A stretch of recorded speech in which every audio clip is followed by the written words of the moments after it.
At one point this offseason, I declared that the 2019 Cincinnati Reds would be sneaky good. The Reds then started the year 1-8, so there's that.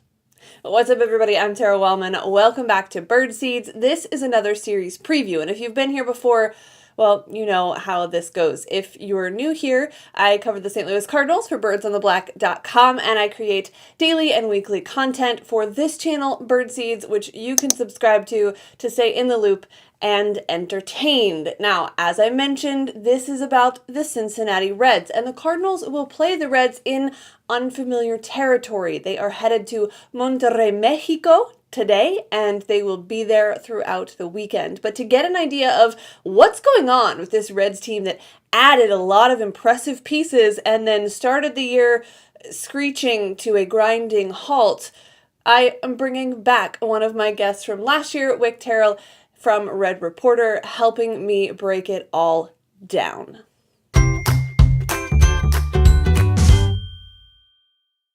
Wick, thanks for joining me again today. It's been a while since we last talked, and I was just revisiting our last conversation, and it was immediately after the change of regime last year for the Reds, and the changes haven't really stopped. So, has anything settled into any sort of normal yet for the Reds right now? Yeah, so what was it? The 3-18 start last year that got Brian Price fired. I think only he went 3-15 before he got fired, and then they came out this year despite a completely overhauled roster, dug out everything, and started 1-8. So it's been a back-to-back Aprils of wondering what the heck is going on with the Reds. But I think they're in a much better place now than they were this time last year. With a full off season to be able to kind of sit back and reflect on it, we kind of all said, okay, hopefully last April was the bottom of this 5-year plan of rebuilding and everything else. And, there was a very long stretch last year. I mean, obviously they slumped down the stretch in September, but they played 500 baseball for about 100 games through the middle of the season last year. And when they had all their pieces together and healthy, looked like they had a pretty good foundation. And then obviously the moves they made this winter were not by any means moves for the future. They were moves for 2019. And so I think we were right to have some optimism about what best case scenario could be for the 2019 Reds. It's not exactly played out that way yet, but I think they do still have definitely a more fun roster and definitely a more talented roster, and one that's got more proven experience. I mean, they had a lot of young talent that they were banking on improving over the last couple of years that, if they reached their peak and reached their progression, things would have been a lot better. That didn't happen. And it's almost like they said, okay, well, we've got to skip that step now and make sure we've got somebody who can play baseball this year. And they did. And so I expect that to continue to improve a little bit more than the 1-8 start. But yeah, compared to where they were this time last year, it's night and day. Yeah, at least more fun to watch as far as the possibilities of things you might see in any given game. The Reds have made it 11 games into this season, and they're playing right now and have held the Marlins scoreless so far. They've allowed the fewest runs in the National League for Reds pitching, as bad as it's been for so long. Seeing that, it's almost, they're 3-8, hopefully going to be 4-8 if they can pull off this win today. You would think that if the Reds had that good pitching at any point over the last few years, their offense was going to be good enough to win a lot more games than that. So for us, it's almost like a respite looking at the runs allowed numbers as opposed to the record, because something is actually like going right where they tried to fix it and did. And hopefully the rest can fall in place, because, it's weird. It's weird losing games this way. We've lost games the other way for years and years and years. It's funny to see it kind of the flip-flop inverse now. So let's talk about some of those additions, because they added pitching. They added big power hitters like Yasiel Puig, who in that ballpark should just destroy baseballs all year. They added a little bit of everything to kind of give this roster, like you just said, a win now feel in a division that's going to be really tough for anyone to win. So what was your biggest takeaway from the additions that were brought in over this offseason, and the maybe like realistic expectations? Because everyone sees changes and thinks that maybe, unrealistic things are going to happen, but there's certainly potential in all of those additions. Yeah, it's funny you mentioned that, because just looking through our small sample of 11 games, thank God they got Derek Dietrich, they got Jose Iglesias, and they got Kyle Farmer, because those three guys, that's the bench. Dietrich hit 3 home runs, won them opening day with a pinch and 3-run home run. Jose Iglesias came in on a minor league deal as well, and watching him play shortstop, and he's performed incredibly well with the bat in clutch situations early this year. How he didn't get signed to a big league contract, we were talking last night because he had a phenomenal game. The Tigers non-tendered him to basically pay Jordy Mercer more money than they were going to have to owe him to play shortstop for 1 year. And looking the way he played defense last night and has at shortstop throughout the early start. It's fascinating that they got him on that deal. Obviously these are the peripheral moves, but they were also moves that said, okay, we've got to have a better bench. We haven't had a bench for years. And you look at the moves they made in the outfield as well, bringing in Matt Kemp and Yasiel Puig. Obviously they wanted to get Puig. They took Kemp in part so they could get rid of Homer Bailey's contract. But the fact that they wanted to go get Yasiel Puig when they knew they had Scott Schebler and Jesse Winker. They knew they had Nick Senzel, who they were trying to run out at center field this year as well. They were trying to build in as much quality depth as they possibly could this winter, and I think those moves suggested a very win-now approach too, because obviously those are two guys that are in the final year of their team control, and so there's a lot of guys like that they brought in. But the pitching additions were the ones that I think were the most immediate turn the page kind of moves. They've been patient as could be with guys like Robert Stevenson and Cody Reed and Sal Romano, young guys who looked like they potentially could break out and be mid-rotation starters at the big league level, and just didn't for 2 years running and just didn't. And I think the Reds finally realized, okay, we've got to move past that. We've got to get established guys. That's the difference because our pitching's been terrible. And so, Tanner Roark, Sonny Gray, and obviously the extension of Sonny Gray means they want to keep him around.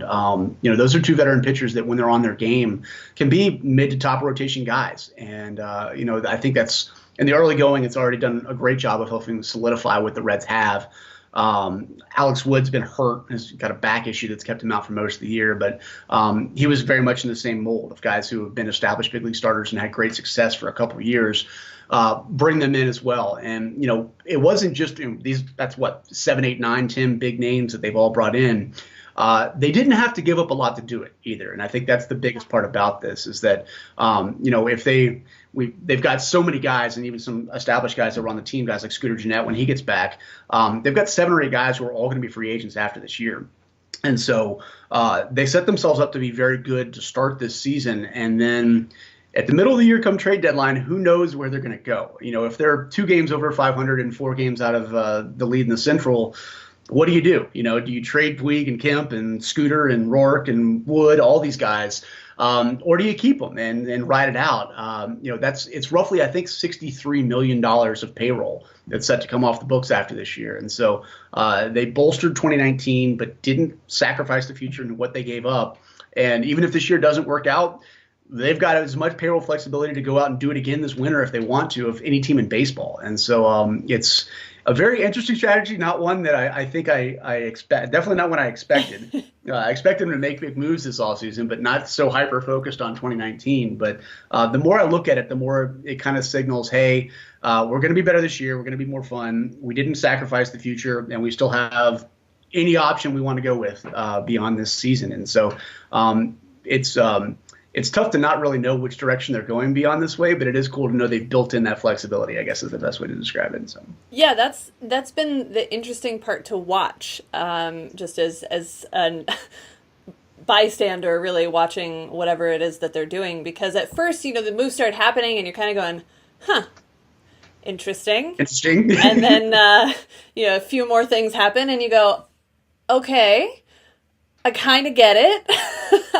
And it does create so many options that, I've been saying for a while now that I feel like the Reds are going to play a significant role in determining the NL Central one way or another, because of all of the possibilities and the things that could happen with the guys that they've brought in. So it's been fascinating to watch them over the offseason. Of course, you mentioned getting off to such a problematic start, particularly offensively, which is not what anyone expected from this team. What's been the biggest struggle with this team? Now, they've sort of turned it around, scored a bunch of runs in the last couple of games. What was the biggest issue getting past that first week of baseball?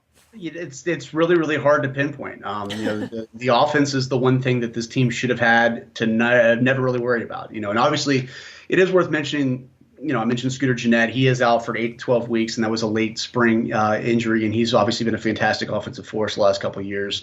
Nick Senzel, top prospect, who we all kind of hoped was going to make the roster out of spring training, didn't, and then immediately sprained his ankle the day after he got sent down to minor league camp. He's a guy who's a consensus top 10 prospect and looks the part of being an offensive force once he gets the chance to get back up here. So they did lose a couple pieces earlier, but still, you talk about a lineup that's got Joey Votto, Eugenio Suarez, Scott Schebler, Yasiel Puig, Jesse Winker. I mean, that's 400 on base percentage guys from last year, 5 guys who have hit 25 plus home runs. Like the offense should have been okay. Yeah. And it just fell completely flat. And, I was actually looking back through box scores today. It's not like they got started off playing the Nationals and the Mets. It wasn't Syndergaard and DeGrom and Scherzer and Strasburg doing it. If anything, the best pitcher they faced in their 1-8 start was Jameson Taillon, and that's the guy they actually hit. So yeah. It was a very Cardinals thing to do there, is to exactly, get right? shut out by the, rookie making his major league debut or something. Exactly. And the toughest part about it also was it was all division games too. Yeah. It was the Pirates and Brewers. And so immediately they were, behind the 8 ball when it came to the division record, which was super frustrating to watch, especially because it's guys you're familiar with. I mean, it's all, Trevor Williams has had a phenomenal run since the middle of last year, and he's already faced the Reds twice and looked very much the part of being a top of the rotation guy. It was weird. They're striking out a little bit more than they did last year. Obviously, the walks haven't been there either. It just looks like they're a little bit sluggish at the plate. It's my coffee's turning off right now. Sorry about that.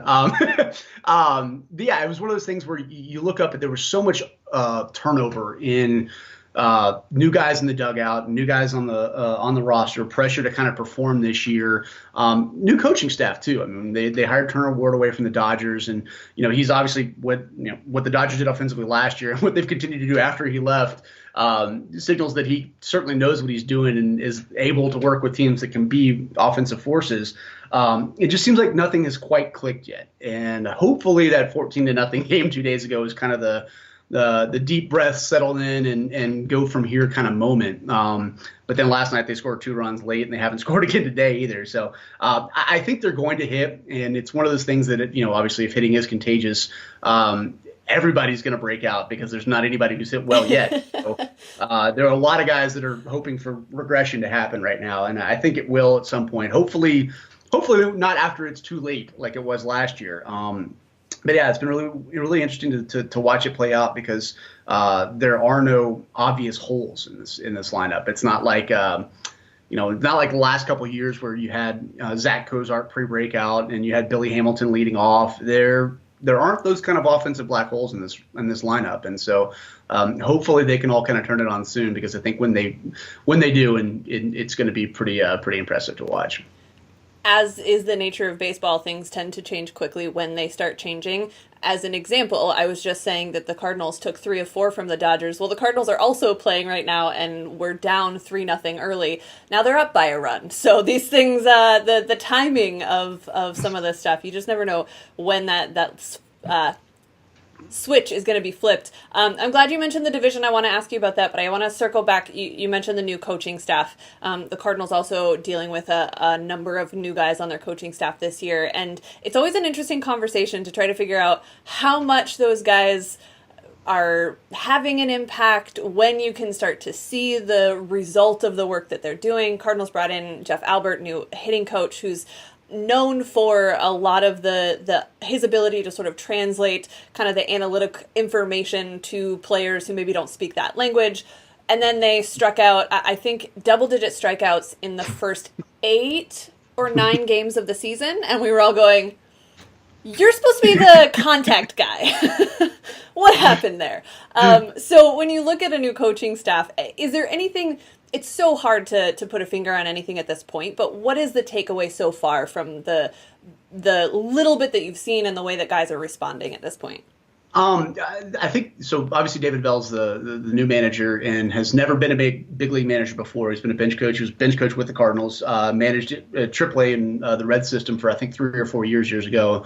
Obviously, had a very long playing career and is a budding name in the business. I mean, he was even up for the running for the Giants GM position in the front office, and so he's a guy who's got front office and dugout experience. Never heard anyone say a bad thing about him. Yeah, he's obviously got great Cincinnati ties too. He's from there. Buddy Bell and Gus Bell both played for the Reds years and years ago, so it was kind of a homecoming of that. But you didn't really know what to expect because you just didn't have big league data to look at. And so what we've seen from him so far, when he hasn't been suspended from being in a brawl in Pittsburgh, which conveniently enough, that was the one game the Reds scored 14 runs. He's shown a lot of forward thinking defensively, I think is the most clear thing that we can see so far. They're playing the Marlins right now. Curtis Granderson's led off every single game of the series, and they've gone with a 4-man outfield for that. They've shifted extremely on, pull happy left-handed hitters. And you've seen at least a little bit. It's not just putting guys where they're going to hit the ball. It's pitching to contact for that way too. Because you've seen pitchers attack a lot of left-handed pitchers or left-handed hitters inside on those situations too. And it's clear that, it was clear when he was hired that he was planning on using a lot more data and analytics than what the Reds had used for years. And, Brian Price obviously was a pitching coach who had also never been a manager before he took over. But he was a pitching coach during the Dusty Baker years. And so from Dusty to Brian Price and even Riggleman when he took over last year, there's a lot of continuity from that kind of old school style management that had been in place since 2008. So I think kind of a fresh start was exactly what the Reds were hoping for.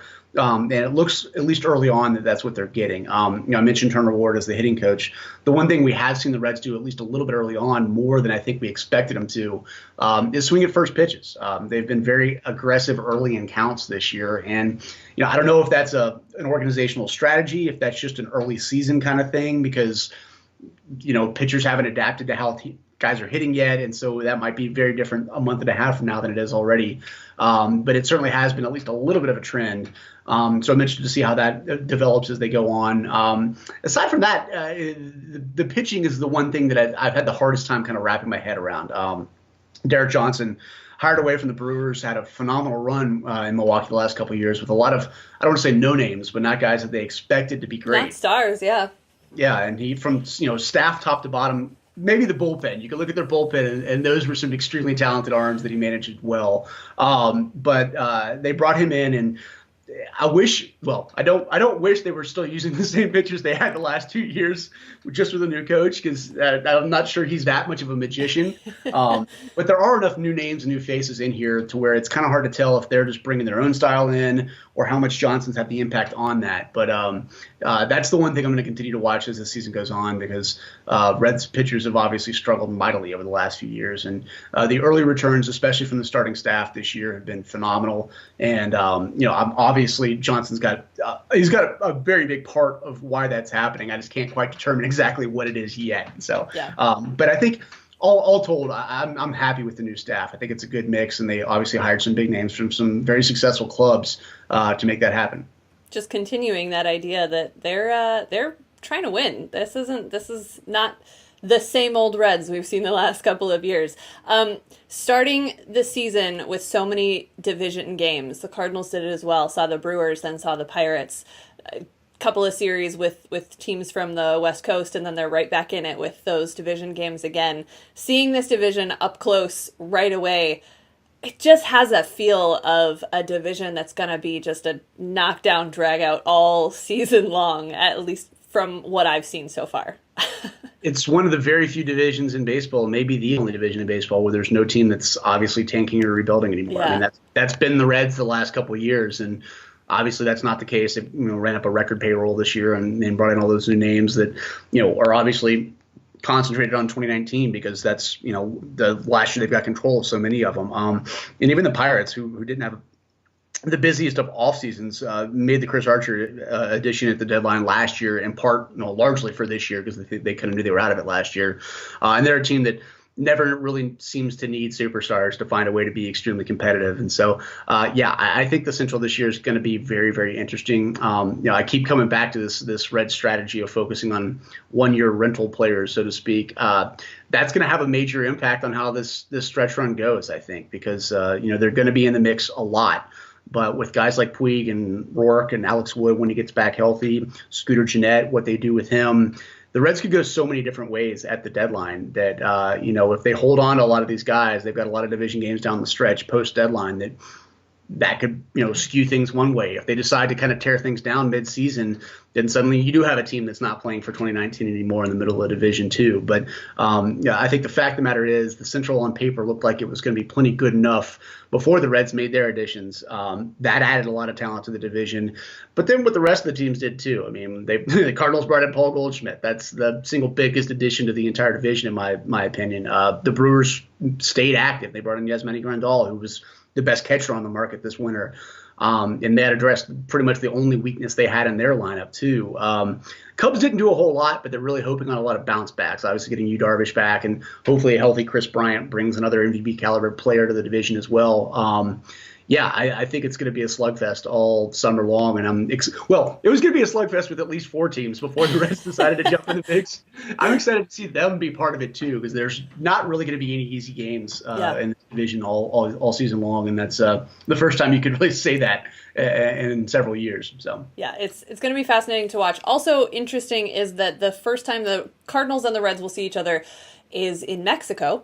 Let's talk a little bit about this series coming up. Of course, just the 2 games with this series, but having the opportunity to take this series to Mexico. First of all, what's your take on that? I know some people who love this idea. Some people are a little not so sure about giving up a couple of home games, as the Reds are, to take this series on the road. My first reaction to that is there are a lot of very good tickets on sale for Reds home games right now. So I don't think they're sacrificing a lot of ticket revenue by sacrificing some home games here, because if people really wanted to go, they could have gone. There's a lot of availability there. It has been. Despite the moves made this winter. But no, I think it's a good thing. It's we talked before starting recording. It's one of those things that on paper you love to see baseball expand the game and go play these games, open the season in Japan the way they did, and get back up to Montreal and play a couple games there. All those kind of things are stuff that I think is very good for growing the game of baseball. Maybe you always want to see somebody else, not your favorite team, that does it, because you can watch it independently of that, because there are some logistical issues, and we're not having a Friday game tomorrow for the first time. I don't even remember there not being a Friday scheduled game in years. So we're sacrificing that so they can get down there and get settled and everything else. They're getting a 26-man because of the travel and logistic issues that could come up if there's an injury. So there's certainly some hoops they have to jump through to make this happen. But I'm excited. I think it's great for the energy of the game, and it's great for fans in Mexico who are obviously huge baseball fans to get a chance to kind of see that come down there and play out. And I'm expecting it to be a very, very fun event, and I'm glad that the Reds and Cardinals get to be a part of it. I was talking to the Spanish play-by-play broadcaster for the Cardinals, Polo Asensio, and he's from Mexico and is thrilled with this chance for not only for fans in Mexico to see Major League Baseball up close, but for Major League Baseball fans to see how passionate their fans are in Mexico there as well. I think I agree. I'm always of the opinion that baseball is not in as bad of shape as Major League Baseball likes to say it is, because you go other places and you realize people actually really love baseball. They just don't have access to it. And that's the same. That's the same in the States, whether you have the access to watch your favorite team or not. So I love that it gives it a little exposure, and I think seeing how passionate baseball fans are nationally and internationally just sort of reinforces that there are a lot of people who really love this game and who really love these teams, and a lot of players who are excited about the opportunity to play maybe a little closer to home, or maybe in front of some fans that are more familiar with them on a personal level. So I think it's cool. There are some strange elements to the travel and setting all of that up and making sure that everybody's back and ready for the next series that immediately follows it. So that'll be interesting to see play out. But I'm excited to see it. I'm excited to hear from the guys that are there and the experience that they have. In this series, Adam Wainwright and Miles Michaelis go for the Reds. I believe it's Rourke and who's pitching in the second game? Descalfani, I think. Yeah, Descalfani's big. Okay. So interesting pitching matchups there as well. What are you looking for in this series with the Cardinals and Reds seeing each other for the first time? Because it's been a weird start to the season for both of these teams, I think, and you always get some fireworks when you have NL Central teams going at it. Absolutely, yeah. No, I'm looking for the offense to finally show up. I know it's I've mentioned it 4 or 5 times already, but it's got to happen at some point. And Reds just scored a couple runs. I don't believe it. 3-0. I didn't see that coming. So hopefully it's one of those things that's kind of growing itself as they get further into the season, because it's got a lot of depth on the roster, and I am expecting the offense to get going a little bit. Obviously, I know Michaelis has had a little bit of a rough start this season. Descalfani had a bad start his last time out, but he had a brilliant opening start to the season. Tanner Rourke's been a little bit up and down. He's had issues getting out of the first inning without allowing runs, but it's kind of settled in after the fact. I do think that this series does set itself up well enough for there to be some offensive fireworks. I don't think any of the 4 pitchers have really come out of the gate firing on all cylinders yet. And the best pitchers the Reds have had so far this year, Luis Castillo and Sonny Gray, obviously aren't pitching in this matchup. So I'm looking for some fireworks as well. I need to do some more homework on the stadium they're playing in. That's the one thing I don't know about in terms of how big it is, how much the ball carries there. I know they're playing in Monterrey, which is a little bit of elevation, but not significant. It's not 7,000 feet like Mexico City is, so it's less than 2,000. So hopefully it's not going to be too inflated that way. But I am looking for some offensive fireworks. I think there's going to be a lot of players that are kind of looking to bust some slumps, and hopefully that can all kind of come together this weekend. I think that the energy in that stadium is going to play a part too. I mean, even last year, you see some of these teams that get out and play some of these games internationally, and there's almost a little extra edge because you've got a whole new audience that's getting to see what you can do for the first time. So I often worry a little bit about Adam Wainwright in those situations because he cares so much and he's so passionate about those moments that he doesn't always just rein it in a little bit. He gets a little ahead of himself sometimes, but we'll see how that goes. We haven't really talked about bullpens. The Cardinals bullpen has been a bit of an interesting progression to start the season. Guys sort of settling into roles now, but it's not what we all expected the bullpen to look like, I don't think. What's that been like for the Reds, kind of finding the right pieces to follow that great starting pitching? Yeah, so the Reds bullpen, last year specifically, it was April 27th that David Hernandez returned to the lineup or to the bullpen because he had a forearm strain that kept him out the first couple of weeks. And in those first couple of weeks, not that anything else on the Reds was actually going well, but the bullpen was totally part of that 3-18 start. And the guys that were trying to help fill in the role that he eventually took over, which was, 7th, 8th inning guy to get you to Raisel Iglesias, guys like Tanner Rainey and Zach Weiss, and they signed Giovanni Gallardo and rolled him out for about 10 earned runs in 2 innings before they cut him.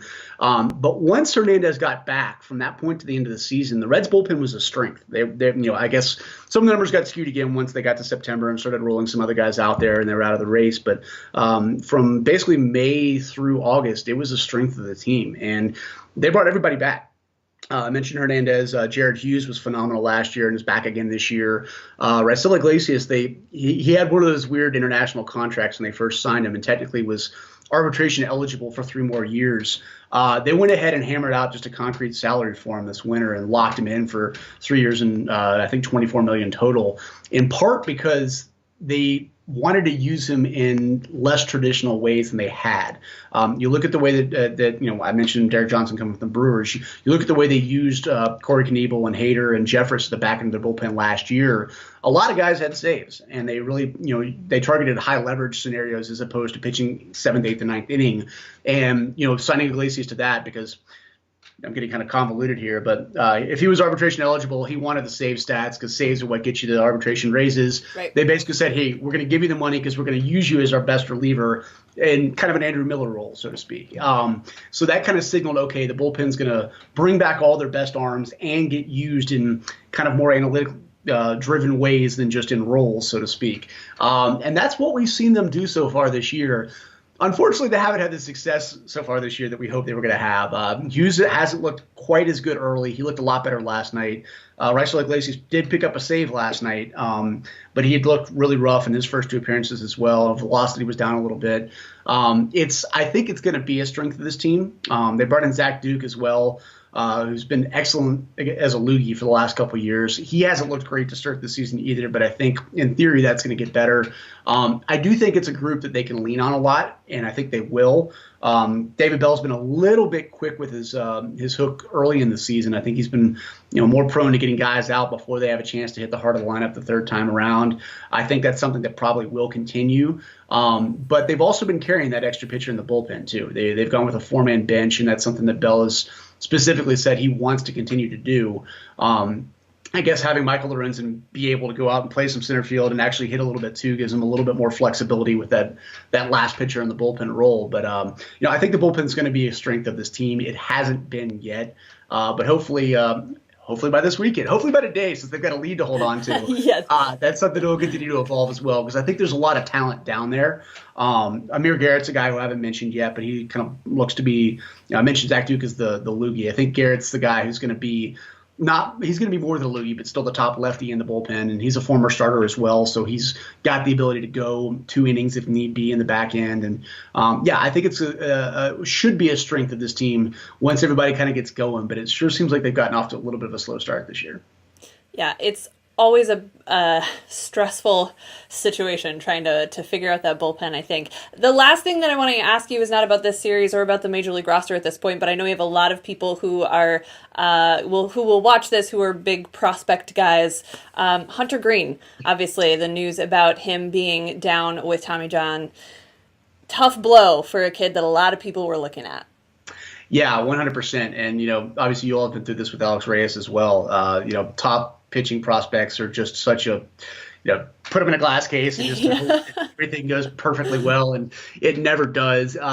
He had Tommy John surgery earlier this week. That's after he missed basically 7 months at the end of last season because they noticed an issue with his UCL and his pitching arm and shut him down and hoped that would be something that he could just rest and recover from. So, yeah, the Tommy John news is bad, but it's also bad because they lost 7 months that they could have had in terms of recovery time because they waited and it didn't work out that way. Obviously, he's one of the more talented pitching prospects in the game. He's got easy gas that hits 102, 103. He's still only 19 years old, though, and that's the thing about this that I think we've all kind of tried to put our emotions aside and just think rationally about this. We weren't going to see him in the big leagues for 2+ years anyway, in all likelihood, especially given how slowly the Reds have traditionally brought their top prospects along. If he's out until July of next year, he'll be a 20-year-old pitching the last half of the season in advanced A ball, maybe AA. And I think that's kind of not too.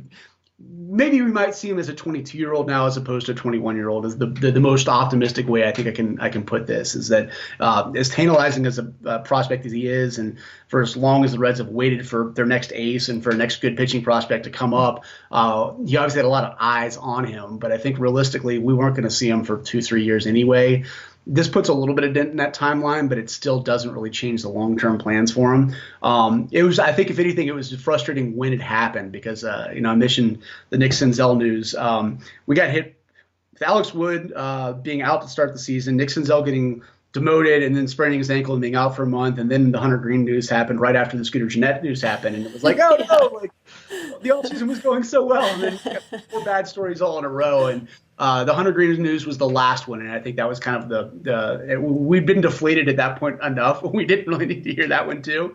But realistically, it's one of those things that's a bummer, but I don't think it really changes too much the long-term plans, assuming he comes back from it, the way that so many good pitchers do these days, and knock on wood for that. So, yeah, that's always the not necessarily challenge, but you're always a little leery of what exactly is going to be there, especially with a guy that has such good stuff. I mean, that's been the conversation with Alex Reyes, and of course then he followed it up with a second injury and was out for basically another full season, and he actually made the opening day roster this year, and a few days later was back at AAA because he forgot how to throw strikes. But I think, it's all part of that process. He's been out of the game really competitively for 2 seasons, so there's some rust there, I think. But it's always a trick trying to figure out how to balance the expectations for those young guys with the reality of what might be coming. So I know, like I said, people had asked me about him, so I wanted to make sure we got the update. Well, this weekend should be exciting. I'm looking forward to it for a lot of reasons, none the least of which is that, man, again, this NL Central, I'm curious to see how it plays out. So thank you for your time, and I hope you have a chance to at least check out some of the series this weekend. Yeah. It looks like Saturday I've got a conflict that I'm not going to be able to watch it, but Sunday I've got blocked off to watch that, and excited to see how it does down there, because I think this is one of those things that MLB has high hopes for it. There's a reason why they're sending teams down there to play, but they're also going to be watching every last aspect of it to see what they can tweak, what they can improve, and what are the best parts about it too. And so I'm interested to see how things shake out, because I think that'll give us a better clue on what we're going to see when they start playing games all around the world going forward. So I'm excited. I'm very excited for it. And remind everyone where they can find you and other Reds content that maybe I didn't ask.